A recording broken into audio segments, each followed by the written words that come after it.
Wednesday afternoon morning பிரேக்ஃபாஸ்ட்டை முடிச்சதும் kitchen cleaning work தான் start பண்ணியிருந்தேன். பொங்கலுக்காக தான் எல்லாமே க்ளீன் பண்ணிட்டுருக்கேன். மற்ற ரூம்ஸ் எல்லாம் க்ளீன் பண்ணி முடிச்சாச்சு. கிச்சன் மட்டும் தான் பெண்டிங் இருந்தது. காலையில் இந்த ட்ராவை ஓப்பன் பண்ணி இதில் இருக்க திங்ஸ் எல்லாம் எடுத்து வைக்கும் போது அப்படியே பிரேக் ஆகி வந்துடுச்சு. ஆல்ரெடி மழைனால ஸ்டக் ஆகிருந்தது. இன்னைக்குன்னு பார்த்து உடஞ்சிச்சு. இதை ரெடி பண்ணுறதுக்கு 2 to 3 days ஆகும் அப்படின்னு சொன்னதுனால சரி ஓகே ஆரம்பிச்சாச்சு. அந்த ஒரு ரேக்கை விட்டுட்டு மற்றதெல்லாம் க்ளீன் பண்ணிக்கலாம் அப்படின்ட்டு நான் க்ளீன் பண்ண ஸ்டார்ட் பண்ணிட்டேன்.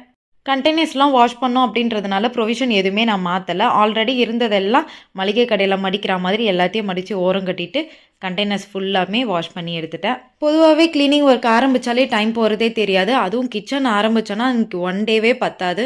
எல்லா கண்டெய்னர்ஸும் வாஷ் பண்ணிவிட்டு அப்படியே காய வச்சாச்சு. இந்த vlog நான் ஃபுல் லாங் வீடியோவும் ஷூட் பண்ணியிருக்கேன். என் சேனலில் அப்லோட் பண்ணுறேன். டைம் இருந்தால் செக் பண்ணி பாருங்கள். இன்றைக்கி டே எனக்கு இப்படி தான் போச்சு. இது வரைக்கும் நம்ம சேனலில் சப்ஸ்கிரைப் பண்ணலன்னா அப்படியே சப்ஸ்கிரைப் பண்ணிக்கோங்க. Tata bye by.